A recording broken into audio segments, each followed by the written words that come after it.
မင်္ဂလာပါပမာတိုင်းသားဘာသာဖြင့်တင်းတင်ဆက်မှုအစီအစဉ်ကနေပြန်လည်ကြိုဆိုလိုက်ပါတယ်ဒီကနေ့ညမှာတော့ KIA ရှေ့ပိုင်းတိုင်းဒေသမှာရှိတဲ့စစ်ကောင်စီရဲ့တပ်စခန်း6ခုကိုတိုက်ခိုက်သိမ်းပိုက်လိုက်တဲ့သတင်းကိုတင်ဆက်တော့ပါမယ်ကျွန်မကရှင်မုံပါ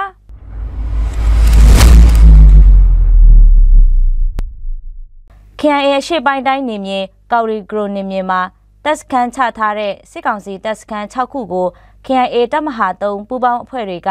မတ်လ18ရက်ဒီကနေ့မှာထပ်မံထိုးစစ်ဆင်တိုက်ခိုက်သိမ်းပိုက်လိုက်နိုင်ပြီလို့ရှေ့တန်းတင်ရင်းမြစ်တွေထံကနေသိရပါတယ်။ဒီကနေ့မနက်ပိုင်း9နာရီအချိန်ကနေကော်ရီဂရုံအတွင်းမှာရှိတဲ့စစ်ကောင်စီတပ်ဖြစ်တဲ့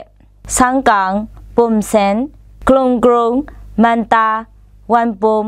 ပကွန်စတဲ့စစ်ကောင်စီတပ်စခန်းတွေကိုတစ်ချိန်ထဲမှာထိုးစစ်ဆင်တိုက်ခိုက်ပြီးတော့ညနေပိုင်း3နာရီခွဲအချိန်မှာအပြေးစီတိုက်ခိုက်သိမ်းပိုက်လိုက်နေတာဖြစ်တယ်လို့သိရပါတယ်။တိုက်ပွဲဖြစ်ပွားနေတာကြောင့်စင်လွန်ပုံဖက်ကနေလေကျဲဖက်ကိုသွားတဲ့ခီးသွားပြည်သူတွေကိုစစ်ကောင်စီကတားဆီးပိတ်ပင်ထားတယ်လို့စုံစမ်းသိရှိရပါတယ်။